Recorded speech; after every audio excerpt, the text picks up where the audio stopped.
everyone, welcome to my channel. Today's video is about a very special doll makeover. It is about a 60 centimeter BJD doll that we bought back in May for my mom's birthday and unfortunately didn't have time to complete her. So we decided recently that no matter what, we were going to set our schedule aside and we were going to get this doll done for my mom for Christmas. Yes, this doll was a lot of work, but it was worth it. To Mom, I want to wish you, Mom, a very Merry Christmas, and I hope this doll puts an extra smile on your face on Christmas Day. I want to let you know that I love you very, very much. To everybody else, I wish you a Merry Christmas and a Happy New Year, and nothing but good things to come now for the holidays and for your next year. Okay guys, I want to get to this doll. I think this doll turned out so beautiful, just gorgeous to me. So leave in the comments what you think. Let me know what you think about my sewing techniques. Would you have done something different? Did you learn something new? I love getting comments from you guys. So I'm going to quit babbling and we're going to go on because I'm going to show you a doll and how we made her. My mom wanted a doll, for you guys who didn't watch the earlier video on this doll whenever I unboxed it, she wanted a doll that looked like, not the main character Catherine from Wuthering Heights, but it's one of her favorite movies, so she wanted it made in that time period and she wanted a kind of ball dress. So that's what she got. Yes, a lot of hand stitching went into this doll. Again, it was worth it because I put a lot of love into this doll for the love of my mom. So let's go watch and see what Pat and I did to turn this BJD doll into a gorgeous doll from kind of Victorian style. It is not historically correct. It was never meant to be historically correct. It was made to look beautiful for my mom. Let's go watch.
There is always excitement at the beginning of every project.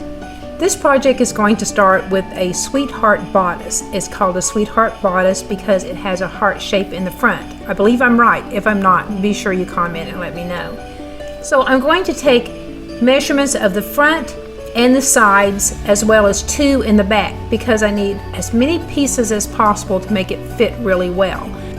First, I mark out the measurements on some graphic paper and then I sketch in the shapes that I need for the doll. Once the shapes are all sketched out, then I'm going to cut each piece out individually, and that will be my individual pattern pieces. There will be 4 in the front and 4 in the back. Once all those are cut out, I will lay them out on fabric and I will cut out each one of them on the fabric. I'm going to cut out 2 pieces per pattern piece. Once all the pattern pieces are cut out, I will take the fabric and I will stitch them together. Once they're all stitched together, this is how it looks. And I think it looks great. This is the front, sides, and back all stitched together. It looks great and it seems to fit really good. I love that good tight fit. Next, I will stitch the other pieces together and attach them to this one. Okay, both bodice sections are sewn together. And I did an outline stitch on the very upper edge of the bodice, which I think looks nice. Everything fits, it's looking good, and now it's time to cut out the skirt. One of the things I've learned about sewing all these years is that you use what you have on hand. So I'm taking one of my skirt patterns because I just like the shape and I like the length, and I'm going to cut it out to make the doll skirt. What I do is I take one and use it as a full piece and I V-shape the front of it to fit the bodice. Then I will take the other 3 pieces and I'm going to cut them in half so I have 1 for each side and 2 for the back, a total of 5 pieces.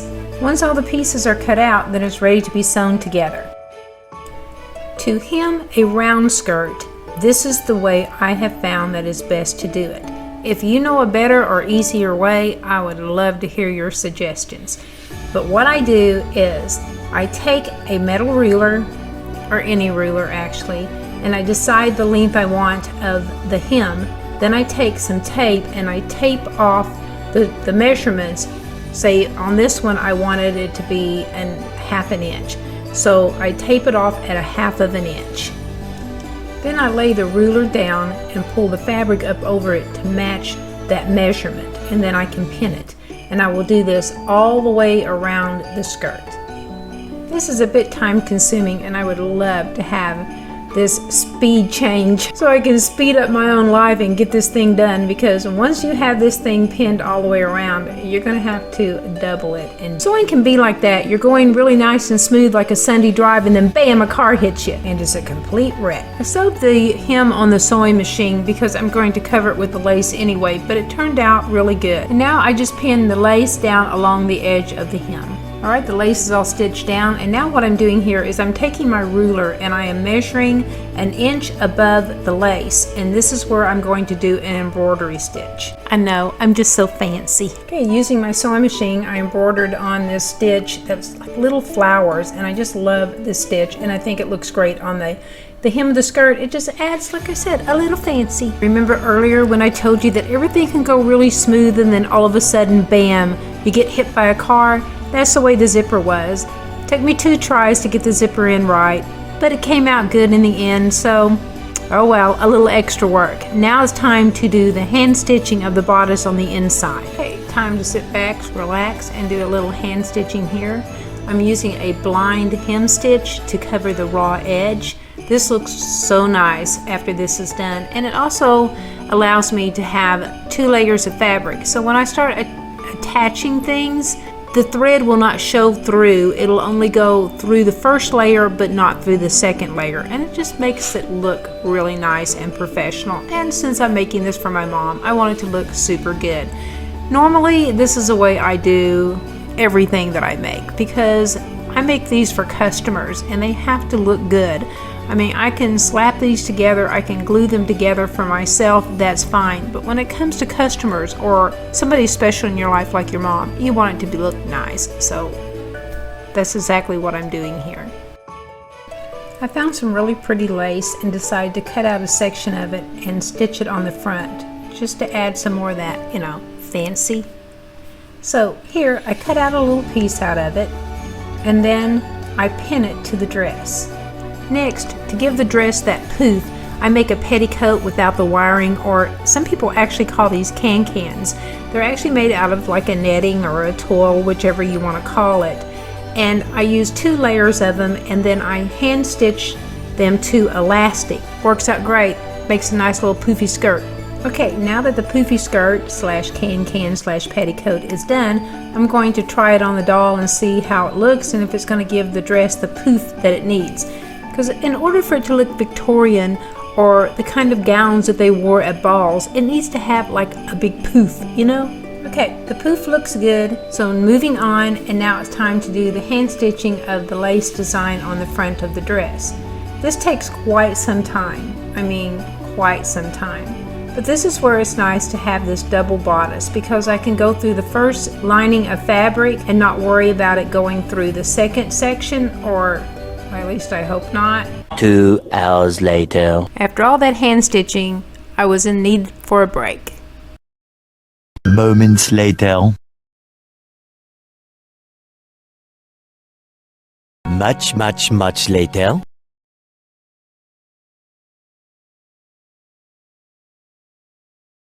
More moments later.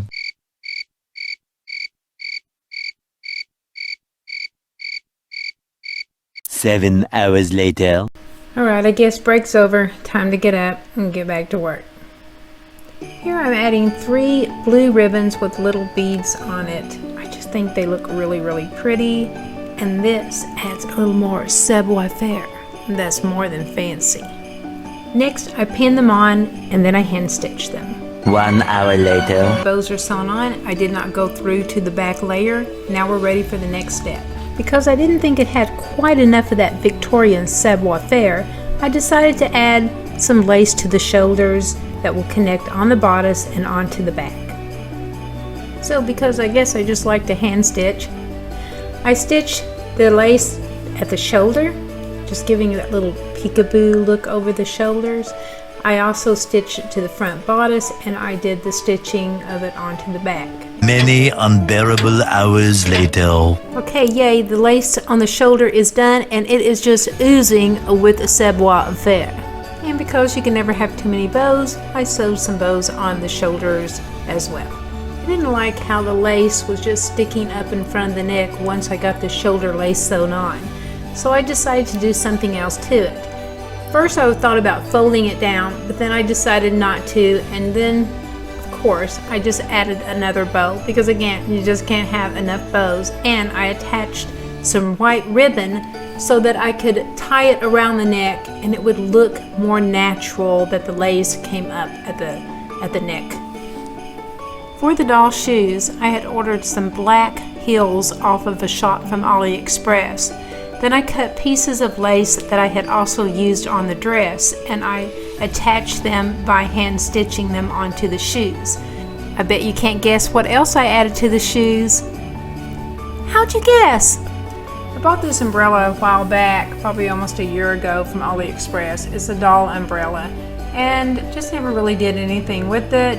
It has a hole in it. It can be repaired. It's at the seam. But like I said, I never did anything with it, so I thought I'd make my mom a parasol. I'm using a seam ripper and cutting the threads to remove the cover off the umbrella. I'm going to take it apart and use it as a pattern to cut out some fabric to make a cover for the umbrella that will match the doll's dress. And of course, I'll add a few goodies to that too. A few little savoir-faire attachments.